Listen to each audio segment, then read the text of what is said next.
Okay, so this will be the kind of a last topic that we discuss in the course. In this lecture, we'll look at the properties of MSR codes, minimum storage regenerative codes, and that has a prospect of using it in when you have subpacketization much more than one, because most of the practical codes you see that has a strip of length 1, row 1. So now we can actually increase the row 1, thereby we can take advantage of the subspaces existing in these things. And this is a bit of an advanced topic, and there are, in fact, these codes have not been actually used in distributed storage as yet, but there is a lot of prospects available. Plus, they have another advantage because they are MSR, which means that they're kind of optimal. So that means that it has all properties of MDS, properties for likely Reed-Solomon code, but it also has other aspects to do. In fact, this is quite an interesting topic, and there are lots of things happening. So this is again distinctly another direction of work that started with regenerative codes. The regenerative code people worked, and that's one thing. This is mainly works from the explicit code constructions. Today I'll talk something about that, but along with the MSR codes and some properties. So we developed information theory of these codes, especially treating them as random variables and understanding the maximum file size that can be stored in these kind of things. So maybe I will discuss everything. So I've given two set of slides today, and which I'll just see how we go. And at the end, but basically I'll draw this. So this is the kind of properties of MSR codes, which I think I will not go through. Now everybody is familiar with it. So it has a reconstruction ability and repairability, and we have a point where this basically, if beta is the size of the fall, the point where which optimum point occurs exactly this, and we looked at the information theoretic. So we will use this type of codes for construction, and I'll illustrate actually how it can be done. So instead of going through this, I thought because there is 1 hour, and I think many people want to leave at the end of the session, right? So we'll first consider, before going into this, properties of MSR code, how that can be used to characterize the secrecy or secrecy capacity of the code. So we'll just briefly look at it, and I will point out the how it can be easily understood, and you can do further on it. And most of the times the analysis had to be done with the calculus that we introduced in the last lecture, and I think some of the things it will be. So I will not go through the things that we did before, but basically I will just focus on actually how it should be done, and then some linear secrecy results, and illustrate some difficult problems in this. So again, in the notations we do, so you see that we will now treat, whenever we are trying to look at the information theoretic secrecy capacity of a code, we will assume that now D is just 1n minus 1. So that means when a node fails, that the failed node will access all other nodes in identifying it. Okay. So this is the kind of scenario where we choose length to be just 1 more than the D, and there will be some other interesting case will happen when n becomes greater than D. That means when is much larger, and the adversaries or the system has the ability to just to contact D, which is greater than K.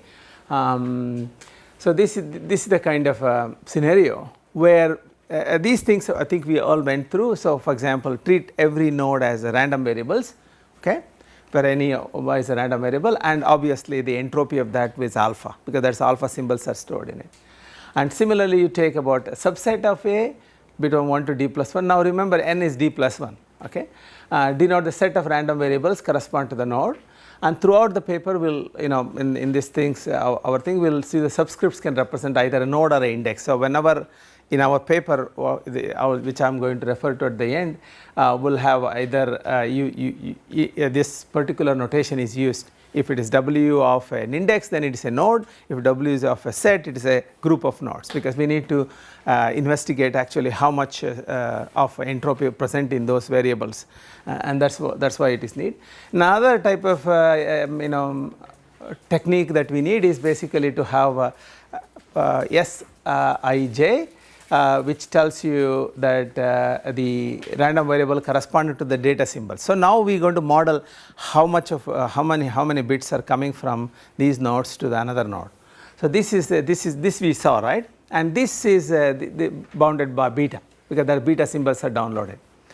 And then of course you can extend this to a subset as well. So you can actually coming out from for example to, if for example Sij, now I belongs to a particular subset, J belongs to a B, so I not equal to J, so A now belongs to one of this one, B also is this, such particularly SB now substitutes. So for example, if you are looking for denoting set of variables that goes from this big set 1 to D plus 1, which is the mother set of all the things that we could consider, then that's simply represented that way. So we need that. So the interesting thing is to see actually how the eavesdropping work here in this eavesdropper. So only we consider, for security, we only consider this is called as kind of a not the dynamic one, where the eavesdropper can only listen to it, or he has a control over the node. So these n nodes have been stored over. It's quite possible that somebody who has a control over it can go through the data. So that means that he has control over. So he has got a subset of nodes that he controls it, and then for some subset of nodes he may not have control, but he may be able to watch what's going on there. This is a kind of fair model, right? So this is the model that we do, but this is not a dynamic one. For example, even if this model is there, he controls, he is not going to change anything. It's just so we want to see how much of a thing. So understanding the model. So with the information theory that we developed so far in the course, at least you should be able to understand these modeling part, and then the rest of the other things is quite detailed, which I may not go through in this lecture today.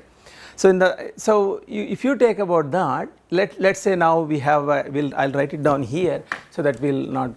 So E is a set of this is a node with adversary has access to. So this is E, and you can see that is L1. So this is actually L1 and L2 model. So you can say L1 comma L2 model. He has a control over L1, watches data going into L2 nodes, and E is represented by that. And another thing, F is a disjoint set of L2 nodes. So E and F are the subsets that adversary has some information, and of course whose repair he can be observed. In other words, eavesdropper is assumed to have knowledge of this. So this is the set. What we are saying is that if you have so what does it really in information theory? So if you see W is all the random variables that belong to the E, so he has fully control over it, he knows it, and also anything that is going to F. So when we don't mention anything S here, this assumed to be 1 over n, okay. So and 1 over n, which is 1 over D plus 1 in this case, but we don't need to mention that. So he completely controls this, knowledge of this. So furthermore, we assume that L1 plus L2 is less than K. Why this assumption is required?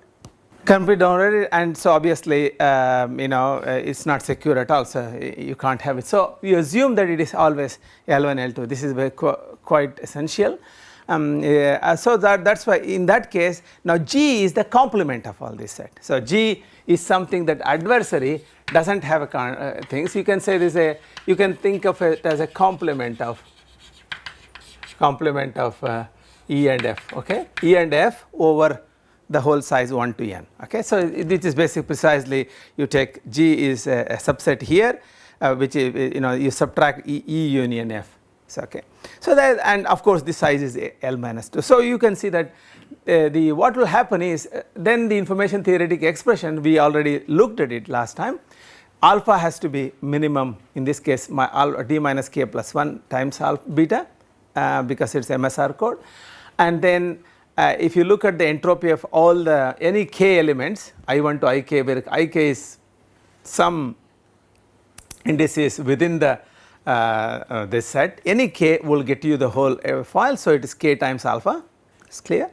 Then if you have entropy of W any particular node I, given that you have this repair information going from to that node, that is also 0, because whatever this node will receive can be reconstructed with that bunch of repair information. So, this is the thing that we saw in the previous talk as lecture as well. So, this one, so using that we can actually easily prove from the simple calculus that we invented with information theory. If you little get tact, you could actually prove the 2-3 lemmas that we come in this talk, which should be quite obvious. So, for example, in the previous equation now 1, that gets we derive using that you can derive. So, in the scenario of MSR, you can look at, say, for any node I with efficient repair with consider 2 arbitrary subsets, now A dash and B dash, such that now A dash is just 1 less than that and B dash is d minus k plus 1, then intersection of this is null, and union is all the nodes except I, then it must be that the entropy coming from this node to I is theta times beta. So, you should be able to reconstruct, this is a reconstruction property, and of course, whatever the entropy B dash to I condition on Wi with the joint thing with SDA dash should be 0, because you have all that information. So, this is one thing you could do, and similarly in the MSR scenario we have that the entropy of the set the random variables in the set F, that is the repair data of the set F. SFS actually represents the symbols that is for the repair data from F, and condition on whatever the random variables that adversary controls, E is adversary, that comma with that is equal to just the entropy of the things in the complement set that could go. So, you can see that where G of pairwise disjoint sets in the defined in the previous section. So, using another simple result you need, which can be done in the same way. So, for example, for any subset F less than or equal to k minus 1, you take about arbitrary I1 I2 not in F, then we should have that the entropies of indices should be same. So, using this you can get a kind of based on the eavesdropping model, you can easily follow up to this point beta, the maximum size that you can do is basically is less than or equal to whatever that is in this one, and of course you can do the calculus and do this one. What you can observe that we look at actually the maximum size, look at here what we are doing it here, this is same as the maximum secure size is same as it is a similar formula, except that now you will now count from L1 plus L2 plus 1. Now, note that from the previous expression, the only thing that I have done is I have choose not up to k minus 1, and hence I had to add 1 here. Okay. Other than that, it is the same. So, this minus the whatever the entropy that is there in the adversary when he watches with this one. So, whatever that he gets to the repair data in F condition on whatever he owns. And so, this one if you subtract it, this is the one which you can prove. So, this upper bound, if you leave it that, this can be still an upper bound, that was well known. So, going from this step to this step, you might need to look at few other publications that has occurred here. So, up to this point using the calculus you could easily follow, but this one requires a bit more. Then once you have done that, then you can you actually you get this kind of a formula, which is it just involves k minus L1 plus L2. So, for example, this is what kind of a the loss due to adversary controlling a part of it, and so you can characterize the secure is here, but it also whatever the crucial thing observed is basically computing this the entropy in this group, that is SSGF from whatever that is in G, which is actually the complement set. Now this once you get this into this, then with lots of data you will actually go through this results, and that is there in the paper. So I am not going to do much, but you can see the things get quite involved, and you need a much more time to carefully go through these equations and do. So this one, one of the features of this thing is that till this time when we did, no one actually involved beta in the expression. So actually what happens is in the model, when adversary controls say subset L1 of them, then he watches these two. So really because now the entropy clearly depends on the repair data that comes from generally n nodes that involving these two, and it's definitely has to come from G to this F.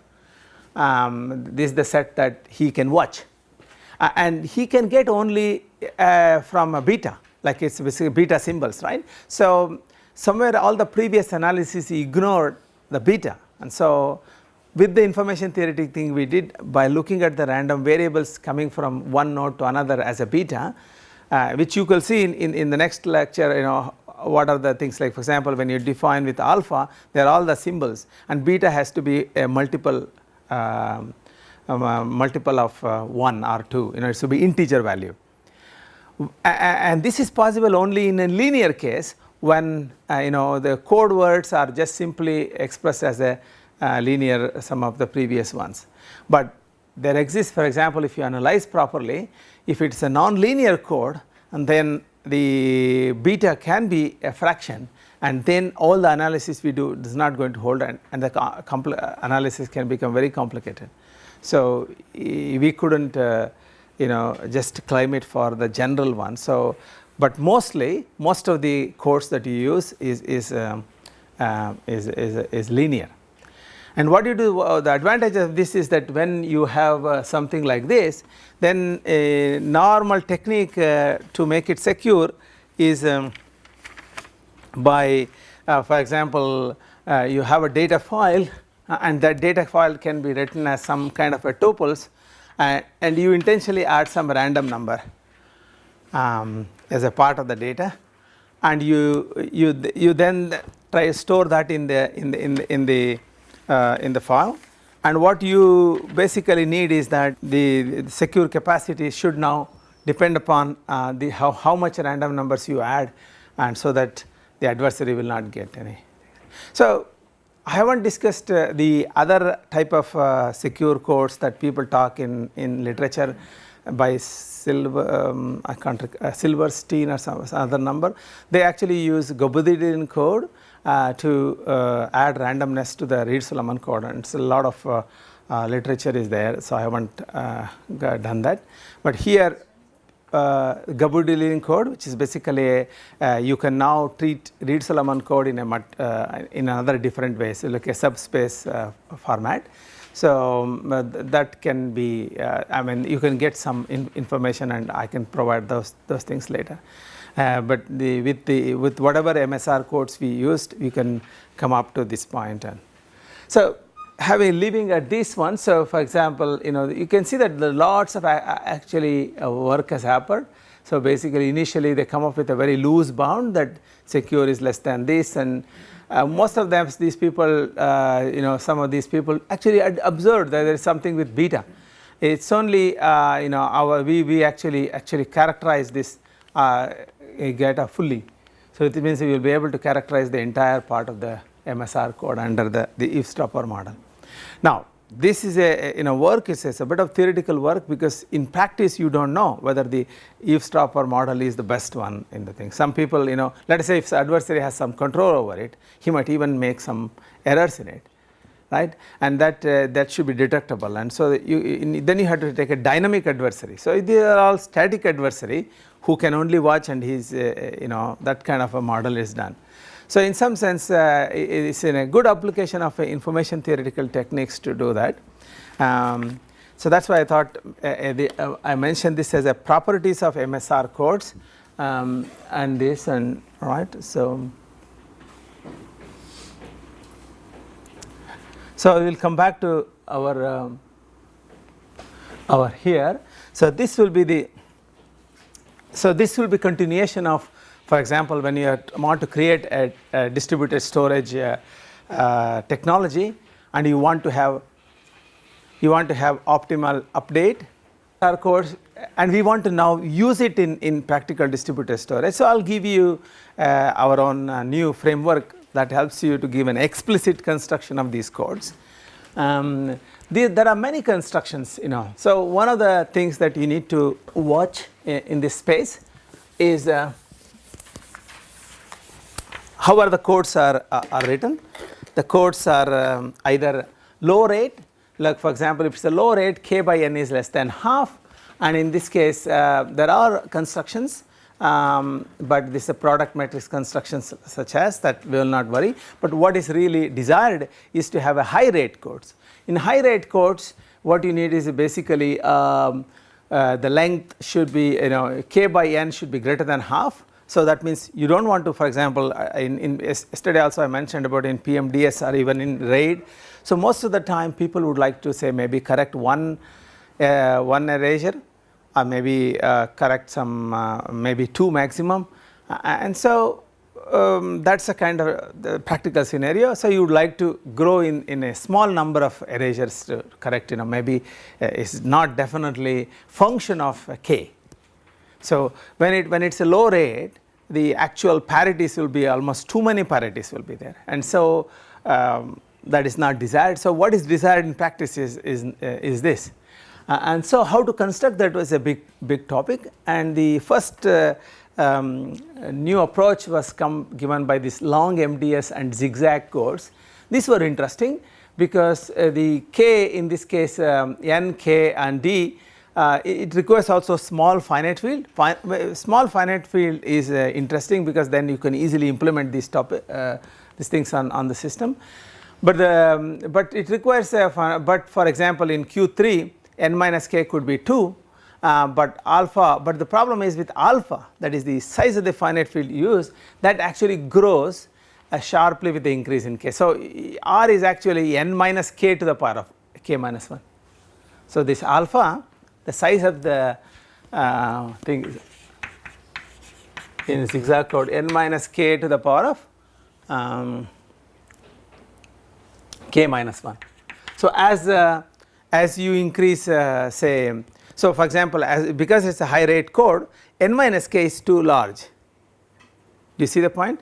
So that means that if you want k also goes up a little bit, then n minus this alpha size grows. So what is the meaning, thing with alpha? If alpha size grows, then that many sub packets. So as you can see that in the demonstration, you see when Hadoop is fetching a node, it has to fetch a block. It almost fetches like a 1 MB per time. Now I need to divide 1 MB into these many sub packets, so that I can, when there was a thing is needed, I only send it to part of that. Now it's not just that dividing the number, but I may also need to access them with proper giving address, etc. So having a large number of large alpha is not a good thing. So you need to have a reasonably small alpha as well. This is the kind of connection to subspace interference. I'll try to give you the flavor of research happens in it, and let's see. One way to do it is basically through vector codes. So because with all the 2 applications things you saw, or RS code, SOR, bus, MXR, all the other things, they're all one row code only, it's a scalar code. Now with vector code, what we do is that we treat each fragment is stored in a single symbol belonging to a finite field. So what we do, each node now can be thought of as a vector. So and so you have like this and so forth. Now this particular one element here in the vector, that might corresponds to one chunk. So how we implement this is not very clear at this point, but that's how we should show. So each node is restricted to perform only linear operations, and the total data downloaded it can be no smaller than the finite field, as size of the field to be stored. So we know that regenerative codes in contrast are defined as a vector alphabet, and so basically what you do is each fragment is being things as alpha symbols. Okay. This is alpha symbols. So we also want this to be smaller, and in practice we would like to be something like GF2 power 8 or 16 or so forth, but all that is things and only linear alpha thing. Of course this is about MDS code, I will just skip this, you all know. An example of a long MDS code looks as follows. So in practical storage system, now each column is usually stored in a different disk. So you see, so this is what I said is alpha. So each symbol is termed in column is length. Sometimes it is denoted by L and sometimes it is denoted by M, but depending on the context, and you should be able to read that first. So in this case is K is 4. There are 4 information symbols and 2 parities, and length is and L equal to 2. Okay. Now you can see in this one this been arranged such that this one you can see. Look at, there are some interesting properties with this long MDS code. Say A is an information bit, A, B. So for node 1, whenever you divide in the sub packets, so let's say you have 1 MB, half MB will be A, represents, another half MB will be W, and that's how it goes. Now parities are computed based on these half MBs. Now you see, let's say interesting thing is, let us say A is something you want to just update that one. Now A affects only in parity here, A here as well as here. Okay. So that means it has you need to update 2 parity bits and so forth. But for example, to any particular one is repair there, you will only you will only receive half of the symbols from rest of the nodes to repair it. So that why you will save on the computation. So I will mention here. So for example, this has optimum repair property. So there are 4 data banks and to the nodes. You can correct 2 erasures. In order to repair a systematic node, only half of the remaining information is transmitted. So optimal repair property, meaning that the repair node only gets a fraction of the data that need to be transmitted. This is computed based on multiplying the code matrices with repair matrices, which I will explain with in the other code much carefully. Okay. So an example is given here. In this case, say for example, you go say loss of N1. So let us say you assume that A and W is missing. We transmit the first row of all other remaining rows. So let us look at here. If you get all of the remaining row, so then what you can take B, C, D. So you can actually you can get back the A. With B, C, D you can get back A. How do you get back W? As you can see that see what saying by choosing now 2A. So now once A is retrieved, then you can take 2A plus 2B plus 3C plus 3D. That one that aligns with the interference, and then you can extract the W. So you can see that in long that's how the trick to do. So that means that you don't need to get other things, only one part. So that's for N1, and similarly for N2, and similar repair for N2 is the second row, and you can convince yourself for the N2 you can get the second row, and similarly for N3 you need to transmit some of these two. But you see, in doing so now, even for repairing, you are now adding another thing. So you are doing some other extra computations. So all that is possible in Long-mds, but the advantage is that it can repair any systematic node only with the half of the one, and it has this is the repair property it has. So and to repair N4, we transmit the sum of all the first row and 2 times the second row, you get back all the things. So you can actually verify yourself that it is possible. Okay. The coefficients can be multiplied for the computation and the data to be transmitted based on the repair matrices. So now the repair matrices construction is a bit that involves actually understanding the interference alignment thing. So, this one I will probably to go back and understand this, this for example a systematic node erased. So you have repair matrices which actually for j not equal to I in this set, they are constructed using some technique. Okay. Now I want to get a flavor of actually how does it done, that I will introduce next. Okay.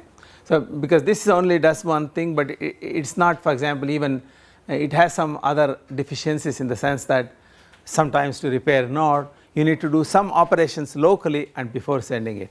So we will consider all of those issues. So just I thought I'll give you some flavor of this framework code that we did in this one.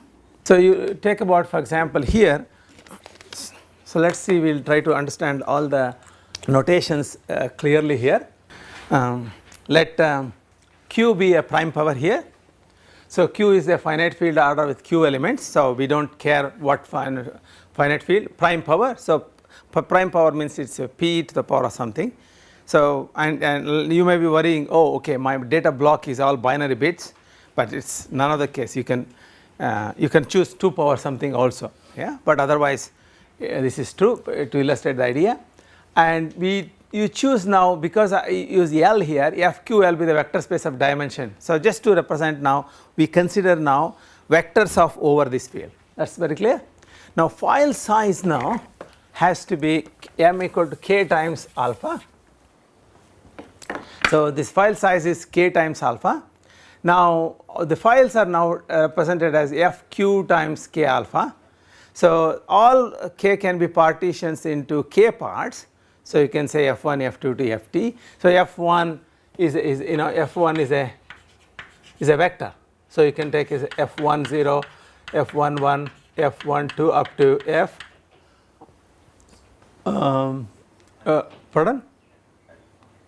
Tell me this is the f1 is k times alpha, alpha of size alpha. So this is f1 alpha.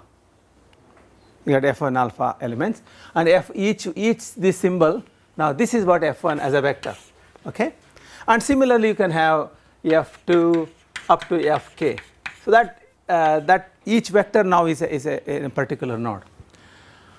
Okay, so now what you want to do is that we will now encode this code.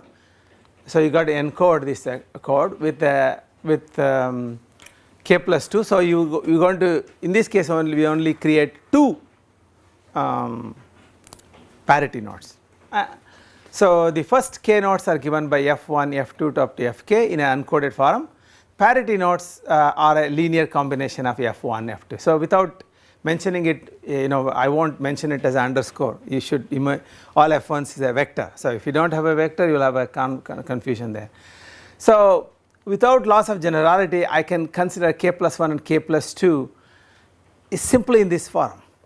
Now the first form is basically f1 plus f2 to fk is simply I have like this, f2 is also like this. The fk is simply, it's a vector, is a sigma of f I, all i's. Okay, you add that. So that means that every symbol in that gets added.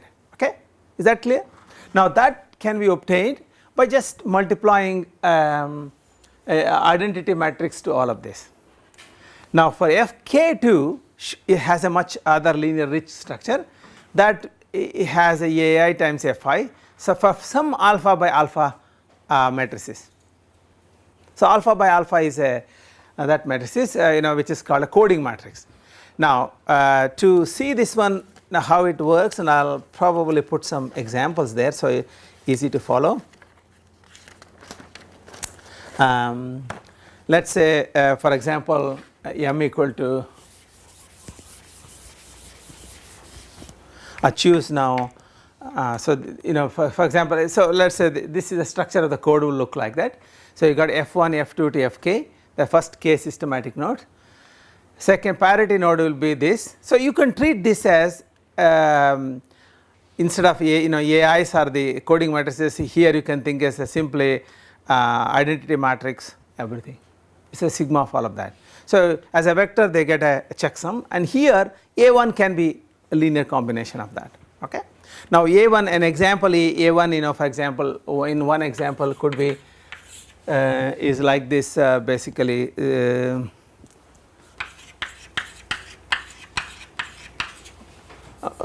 2, let us assume just 2 in some field which I will become clear. So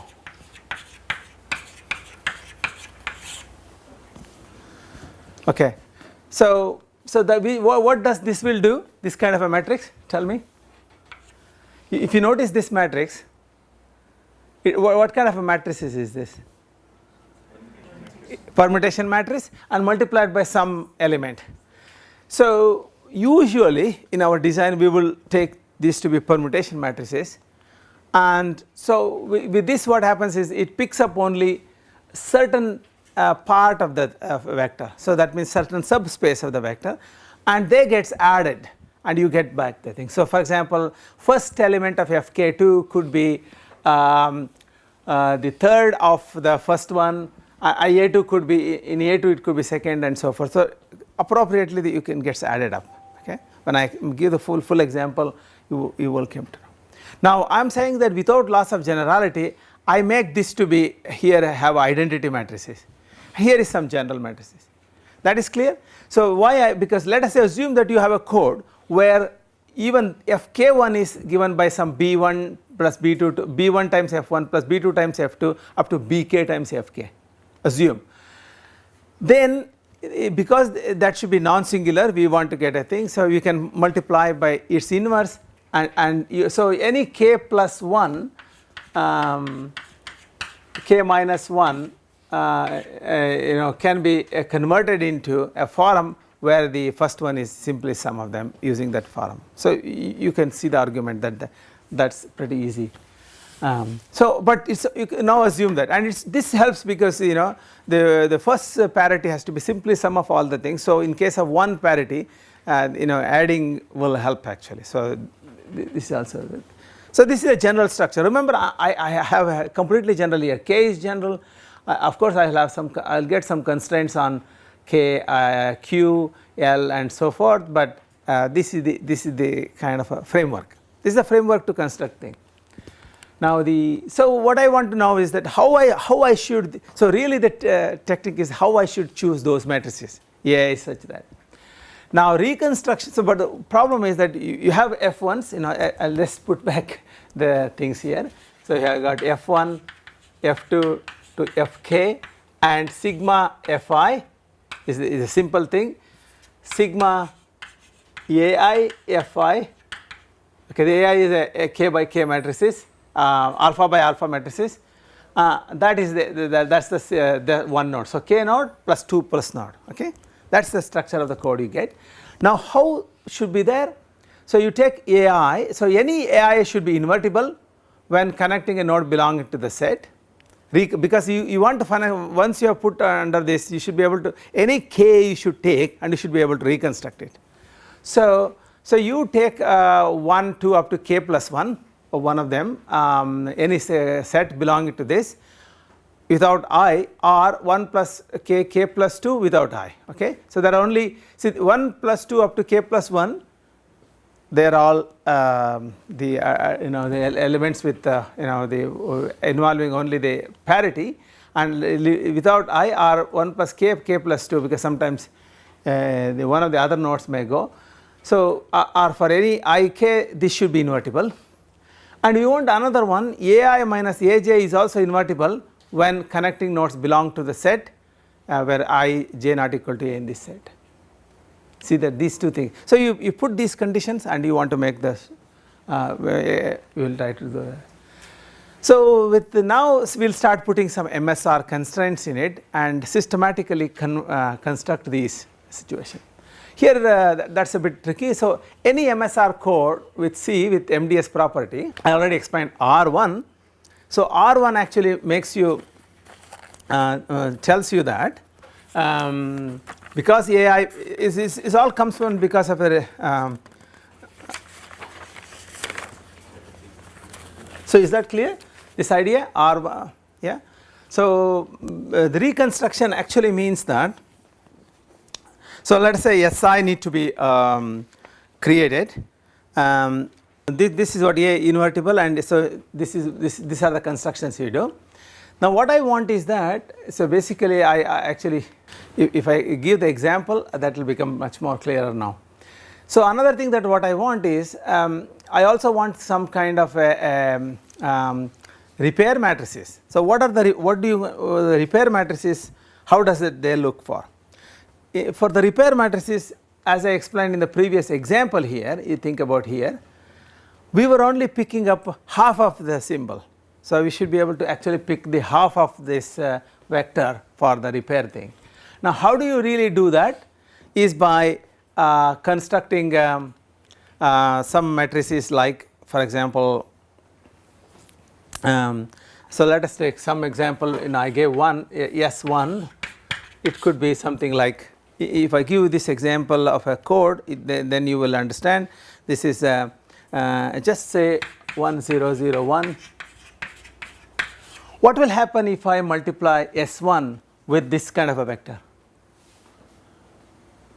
So you say that S1 into, so for example if I take SI, this SI, and multiply with one of these vectors, I am going to pick the first two part. So if I put one here, I put the second part, I can choose the middle one. So out of, if I have say 4 different values A, B, C, D, by choosing appropriate matrices that I can choose the different subspace in the code. Is that clear? So you can see that, for example here multiplying by S1 to this one, S1 times F is like this, will pick you AB, that gives you AB, okay, small half of the symbol, that is alpha by 2. So I want to systematically look for all of such possibilities. So so that's why I mean so that's what I do. First of all, then I look at second property, which is R2, which is basically I want to take I want those matrices SIs, and I also want SI to be something should be easily picked. So it should be like a submatrices where it is represented as either identity matrix or some permutation matrix. So and the second one, so what I want is that the rank, so really I want to say j for all ij in this range, j not equal to I want to, for example, cancel out the interference caused by others. So when I look for the information from others, I need to cancel out, and for that this condition tells you that I actually take now, I have this SI only picks up the half of the subspace, SI times AJ will picks up another half of the subspace, but with multiplied with this coding matrices. This dimension of that still to be a half, so that I can align those things. So that's the one condition for all I. But for the I, when for I equal to 1, so when you are really correcting ith row, then SI divided by SI minus AI, this should be exactly alpha, because I should be able to extract the whole thing. Okay. So now this, after seeing this, I can what I look at is basically, see, now we have this one F1 plus F2 to Fk and sigma Fi, this is the code what we have, and I can take now Fk plus this is Fk, and the Fk plus 1 is one such equation. So you can take now S, when you are creating Si times Fk plus 1 and Si times Fk plus 2, these two equations, you only have these two parities Fk2, and when I do this, I get basically Si times Ai. Then now you are trying to recreate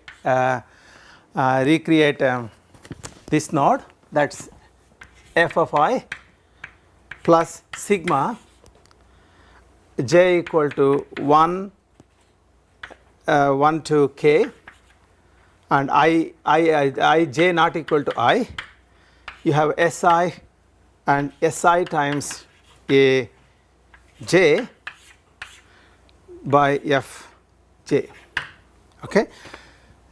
So what I do is that when I take, after choosing these coding and repair matrices, how to choose is a different matter, but this condition, that is what I want is that when I use those coding and repair matrices in these equations, I want so when I multiply this and express this against all others ones, this particular one should have a rank half of it, because they all get cancelled, whereas this one I should be able to repair, I should be able to get it fully, so this should have a rank alpha.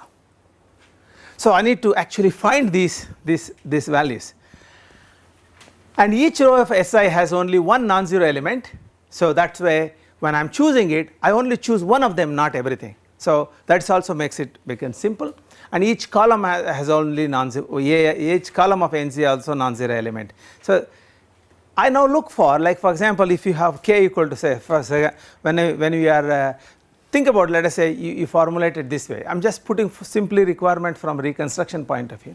Then you take a program like Magma and choose a length you want and put these conditions and run over all possibilities. How much thing will be there? I mean, initially, if you want to understand, because say for example in the example I gave only 4. I mean, RS code has only 1. So if you are doing a short example, so you can do all of these possibilities and ask, does the solution exist or something, such polynomials. It's not a big space, and you will try to understand the idea. So idea behind it is basically, you can see that these are all vectors. I am going to subpacketize it and created now two simple parities. One is simple R and the other one is using coding matrices. And now I will put some restrictions. Coding matrices can't have too many numbers in a row and column, because if there are too many numbers, then you will have more operations to do in the repair. So I will choose carefully that all S of them has one non-zero element, and each column has also this non-zero element. So this helps you. Then I can go on. Of course, the technique I'll tell you in a minute.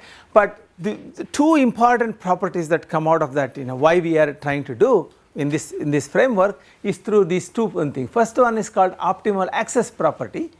Here, a systematic node has an optimal access property if the computation within the surviving nodes is not required during repair. So when you are repairing, you are sending something, you should be simply pick that and send it. So he doesn't need to, for example, some node has gone, repair matrices should not add or subtract. So that's the kind of optimal access. So that's actually a very good property. The second one is an optimal update property. Now what is this property? So what this property is something like this. To explain this property, I need an example. So let us say you have a information bit which is sometimes F1 to Fk, and some part of the code has been changed. That means that symbol has to be changed with something else. Now this particular, once you change it, if you don't have this property, you could always go and recompute the whole thing. So that means you can apply the code thing and all the parities and all parities nodes will be changed. Now optimal update property is that in a systematic node is rewritten by changing, only the symbol itself will be changed. So you change from A to B, that's it, in the information bit. in the whatever the parity node, this basically one symbol at each parity node is need an update. So in the parity node, that it has so many things, you only update one symbol, not too many. Now this can be, for example, this example I can give in another simple code that we considered, I think in the first day of the course. I think I mentioned this, which is simply, let us say A. So A, B, C, D, these are the two information nodes, and the parity nodes are completed by A plus B,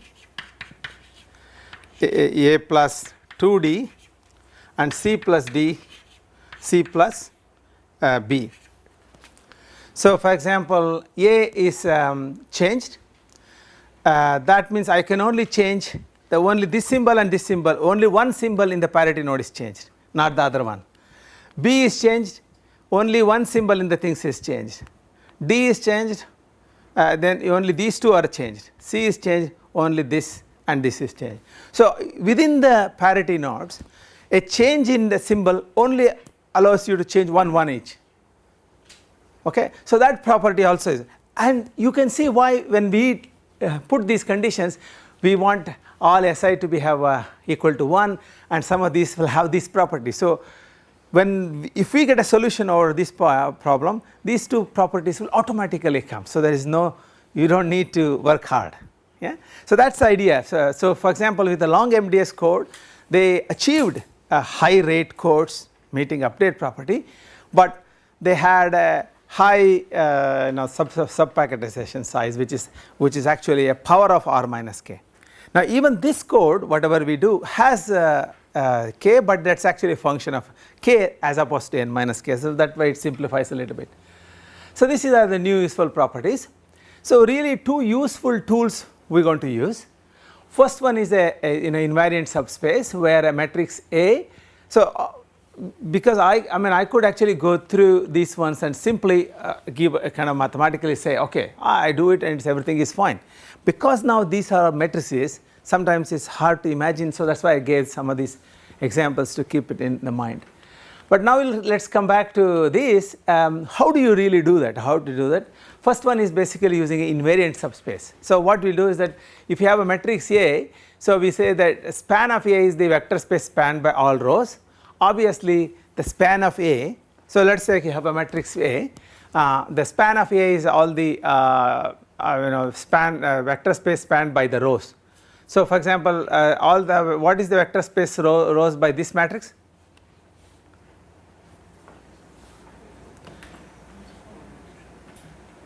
Four, right? FQ 4. Because you can see that if you take a span of all means that a linear combination of all of them. This is, this idea you should probably know at the end of this course, even if you are not done mathematics. Span means what you do, you take all the rows.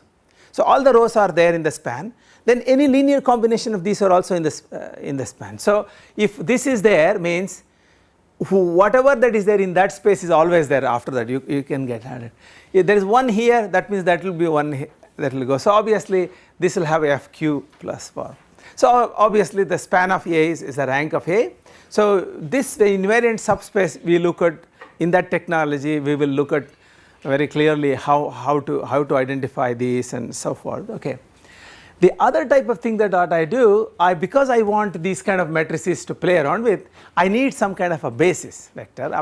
Basically I need vectors that has some, I can partition them into many parts so that the intersection of them has some properties. Because remember, when I use these things, like in here, I need some commonalities. So partitions, what you do normally, I do a basis like that. So any vector space of length, say in this case 2 power m minus 1, E0 is basically so let us say m equal to 2, okay, m equal to 2. So V0, E0, E1, E2, E3, correct? Now E0 is simply 1, 0, 0, 0, E1 is this, E2, this is E0, E1, E2 is 0, 0, 1, 0, E3 is 0, 0, 0, 1. So by appropriately using this, I am actually choosing which part of the subspace that I am looking for. Okay, is the idea clear?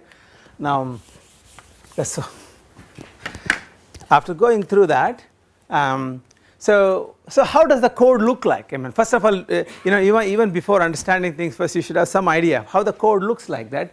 So you can see that in this particular case, I take now m equal to 2.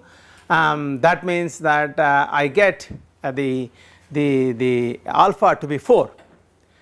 So each information bit f1, f2, f3, f4 has 4 different types, right? It has this is the first type and second type, okay? F10, F11, F11, F12,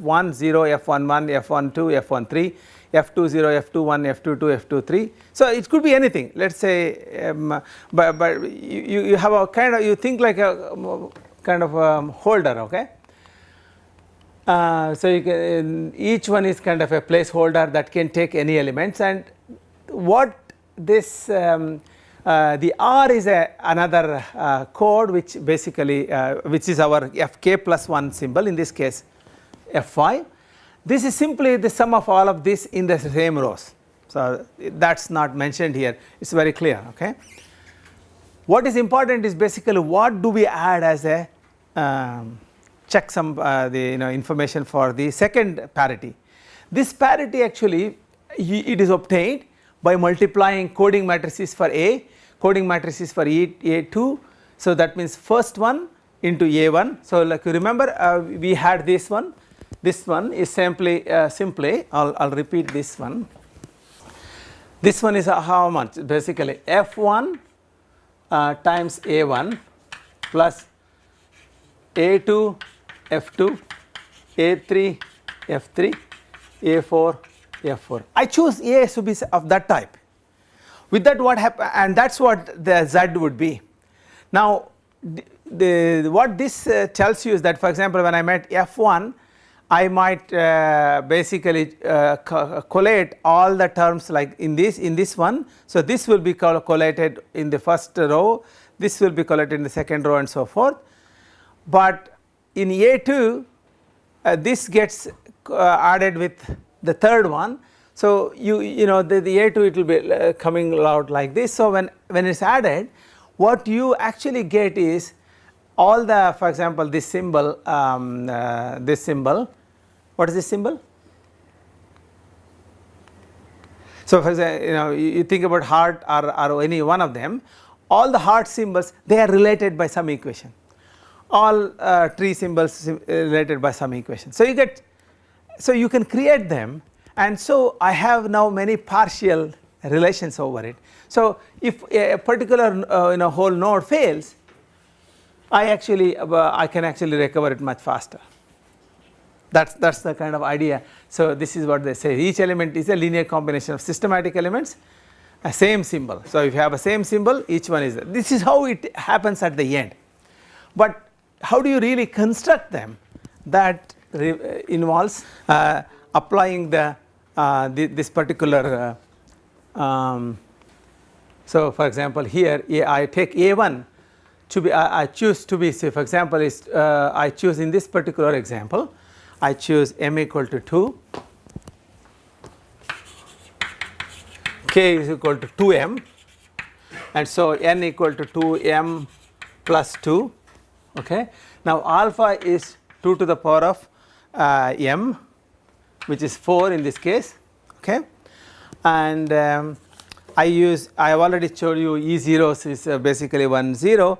Then I can construct these matrices A1, A2, A3, A4 with this kind of property. So 2 times E2, 2 times E3, 2 times E0 is exactly this one, because you see E2 is 1 here, E3 1 here, so 2 times that like that. Now 2, and this is code defined over F5, finite field of order 5. This has elements 0, 1, 2, 3, 4, and 2 is chosen as a primitive element because 2 times 2 4, 4 times 2 8, modulo 5 is 3, 3 times 2 is 1. So now alpha 2 is primitive, and I can use with that property I can generate S1, S2 and S1 also, all the 4 S1s you can compute, and for example I'll rub this off. So A1 will be, this will be A1, and A2 will be, let's do A2. A2 will be 4E1, so 4 is minus 1 in this, but you can say 4E1, so 0, 4, 0, 0, and 4E0, so it is 4, 0, and 4E3, E2, E3, and 4E2, sorry, 4 here, 0, okay. Now A2, A3 will be, pardon? Yeah, anything is not clear? So I can compute, like, you know, A3 will be how much? 2E0, 2E0 means 2, 0, 0, 0, and 2E1, 0, 2, 0, 0, 3E2, 0, 0, 0, 3, and so here 3, 0, 0, 0, 3. Now the last one is A4, which is 4E0 and E1. See, here there will be 4E2 and E3. So you see here he is picking up appropriate things. Now look at S1 happening. Now S1 is E0, which is 1, 0, 0, 0, E1, 0, 1, 0, 0. It picks up the first two symbols in this machine. S2 will be E0, which is 1, 0, 0, 0, and E2, 0, 0, 1, 0, and S3 will be sum of, S3 will be E0 plus E2, so E0 and E2, and E1 is E1 plus E3. See, it's always the complement, you know. You can say S4 is E0 plus E1, so 1, 1, 0, 0, and E2 plus E3, that is 0, 0. So if you now apply this over F5 and compute the equation, you will show that you can recover them and perfectly like that, and they will have optimal update property. So this particular calculation, so what you do is that, how we do that is, after identifying all of these sets, then we systematically think what are the possibilities, and then we allow all elements to go in a particular one and check some conditions, and systematically ruling out other equations, showing that these are the only things possible with those properties. So it's just laborious calculations you do. I think the first way to actually understand is the framework where I work with the vector codes and put together. So obviously you have so with this, actually with the different formulations, we get 3 or 4 types of codes with k as a parameter. So I can choose m, I can get different parameters for k, and so out of that k, Ka tells you the number of information nodes that has the optimum access property. Not all nodes will have optimal access property. So out of, say, for example 3m, m nodes will have optimal access property, and m rows will have optimum here update property, and m nodes will have both of this property. So this is how compare with the other things. As you can see that the zigzag code has a different structure, but their optimal update property is m plus 1, whereas the MDS code is generally 3m this is actually long MDS code, and these properties. So we can for example, the size of the queue, what is really required is just about, it should be greater than or equal to 2m plus 1. As long as it's 2m plus 1, this theory will work, and you can start getting the thing, and it is explicit. That means if you go through this paper and convince yourself, you can construct these matrices and use it in practice, like generate all these coding matrices and things, and then if you have like Hadoop data, you do it. Only problem we need to solve in this case in the distributed system is, when I get the whole block, how to divide it. Maybe the block is read in terms of a chunk, and you need to coordinate, and you want to get half a chunk. So that means that, but the problem is you can't tell Hadoop, okay, now stop or something. So you need to make this the fetching as a multiple of some number, and I had to cleverly code it. As opposed to this, the only model thing that is I mentioned is the piggybacking framework of the Rashmi who was given, that actually makes a very little changes to the Hadoop structure. But to implement this code in Hadoop is a challenge. It's not so easy. So I mean that will be our next step in the process to get it done. But we will try to see in the more new version. Because the main issue is basically issuing a read instruction such that when in the repair is there, I only go to a particular part of the stripe.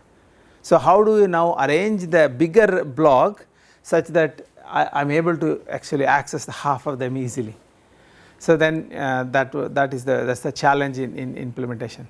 But compared to other things, this actually gives the more